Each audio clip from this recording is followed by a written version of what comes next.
I love that team name too. Your business name. It's Live I don't know. Texas. Yeah, yeah. Whenever I saw you put that on there, I don't remember it was a year or so, or maybe it was a little bit longer Mhm. ago. Loved it. So, all right, you've been all over the real estate spectrum, but you've been an individual agent. Now you've got a very successful real estate team, just crushing it. You're doing real estate investments as well.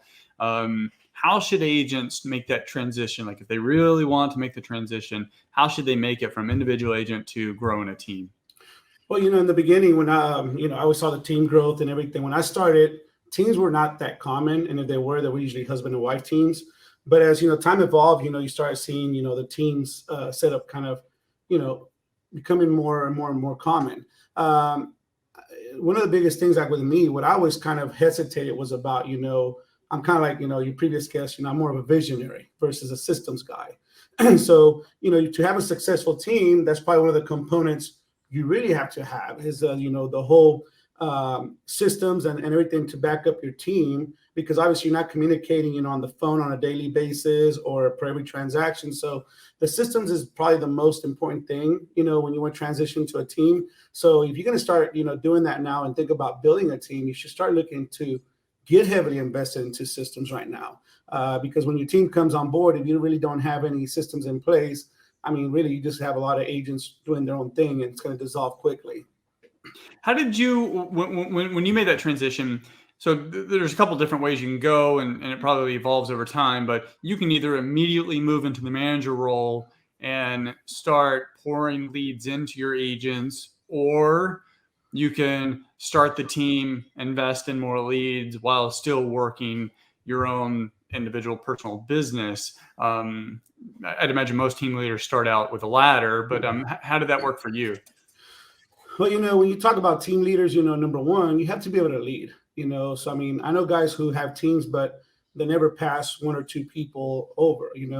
And I tell people you constantly have to improve in what you're doing. Similar as you. I mean, you're a big investor, well known in the industry, and you know a lot of your products and a lot of different ways to get on creative financing and every term. So I think a lot of times with the seasoned agents, you might think, oh, I really don't have anything to offer. But a lot of people usually nowadays are looking for more of a mentor. They don't really just want to come into a team and basically, hey, plug in and do your work and let's figure this out along the way. So I know, like with our team, in the beginning, I was like, okay, what am I going to do? I'm really not the systems guy. So let's put it that way. Mm-hmm. But, I had a lot to offer on the table. And I found a lot of agents wanted somebody with experience and does the word team leader, you're going to lead them, and a lot of people kind of miss that all the time. It's like, I got a team, but, nobody's really leading. So I think if you want to get to that point, is you really have to develop those skills in leading other people, having people become attracted to you in the aspect of, hey, he sincerely wants to help us grow the business, and wants to help me grow the business. Because, that's probably the core. What I've seen, even along with friends who have very successful teams, is you bring value to the team members in your team. Yeah, I mean, ultimately, the team leader, and also this. Anytime we talk about team leader, it correlates very well to independent broker owner, Correct. for like small 5, 10, 15 agent brokers. But it correlates. I guess what I was trying to say, you're either pouring leads, therefore driving money to them, Correct. or skills. But preferably, and the best ones are both. And it Correct. becomes very difficult to do that when you're on 6 appointments every single day. Because Correct. in that situation, and there's nothing wrong with it, depends on your dynamics and how you want to set up your business. Everyone's different. But in that situation where the broker owner, the team leader is out there on 6 appointments, 10 appointments a day and doing all this other stuff, you're competing with your sales agents. It's like the sales manager in corporate America on the floor actually taking sales calls, while all their sales agents, they're competing with their own agents. So, Correct. how do you? But you still have to eat, right? Yeah. Yeah. It's a dichotomy. So, how do you balance that? Well, the balance goes in this is, we bring in a lot of leads. I still service, some of my old longtime clients, and I've let go of some of them understand the structure, but when you start a team in the beginning, it's very difficult because, somebody who's done a lot of production in the past years and you've run solo all your life, you kind of just have a hard time letting go of things. So I remember I experimented, 2 years ago, I brought in a buyer's agent and, I just kind of started letting some clients go and we're doing the whole 50-50 split, fully approved, everything. And, I ended up finding out it actually freed a little bit of my time, and I was able to make money and still service other clients that I was leaving behind. So that year, I ended up taking a 3-week vacation because now I had realized how this works and, it was okay to let go of things. But, that's probably the hardest thing is as a team leader is letting go of some of the clients and letting your team work them, and taking the lead on some of these leads that you have. And one thing that I did realize was I was leaving a lot of business on the table, so, I wasn't servicing every single lead that was coming in as an individual. So I was really just missing out on money, at the same time. So you kind of find that balance where you're like, okay, here's, a couple of $100,000 worth of clients who bought because I missed them or I couldn't service them. So what do? You realize you have to start leveraging up and not letting people help you with those particular clients. So it's like one of my, my previous brokers said, she goes, man, look, do you really want, 50% of 100,000 or do you want nothing? I'm like, well, I could do a lot with that kind of money. So, when you realize it, you start realizing, just trying to be that greedy mindset, just kind of hinders you from making more money. Love it. I guess this probably be the last question, maybe 60 seconds. Nobody wants a team member to leave, especially a very successful one. Same thing in corporate America. You got a rock star employee, you don't want them to leave, but it's going to happen eventually. And that's just business.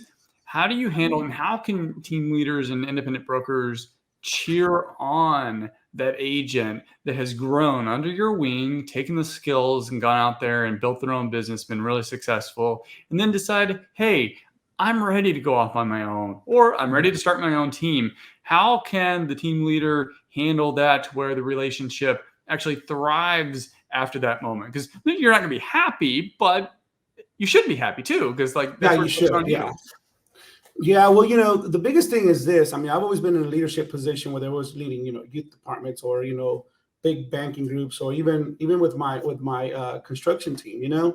So one of the things I've always seen it in the beginning was when they're ready to move on, it's almost like a parent. You did your job, Yeah. and you should be proud of your product. So going back to this particular agent that I hired, she was the first one to move out. She says, hey, you need to take your business to the next level, or I'm gonna have to go somewhere else. So, she challenged me, and I'm where I'm at now because of that challenge, and she moved on, and now she's a big agent, and everywhere I go, she's always introducing me as her mentor, the reason I'm in this business, or vice versa. So, it kind of hurt in the beginning, she said, hey, let's pull out of this brokerage and start your own team, what I have now. And I was kind of, I'm fine. I've been doing this, I just needed one buyer's agent and not the full blown team. And, when she moved on, I was extremely happy for her because I took her from, like I tell people, from point A to point Danny, avoid all the stuff in the middle. And, she's crushing the market now, a year and a half later.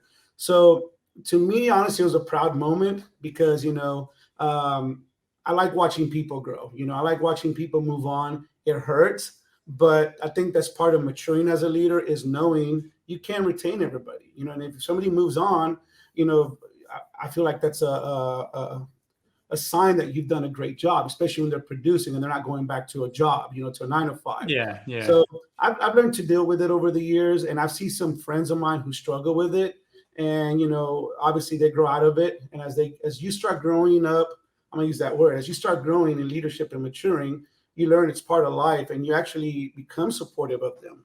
And the law of reciprocity, it all comes back. Exactly. The relationships over transactions. Correct. So preserve the relationship, especially one that's very positive, where they've been able to grow under your leadership. Mm-hmm. Like, you're going to get the rewards. May not be financial, may not be transactions. You don't know what that's going to look like. But if nothing else, it's just knowing that, hey, you've touched someone else's life, that, they've got family, and that ripple effect goes beyond generations.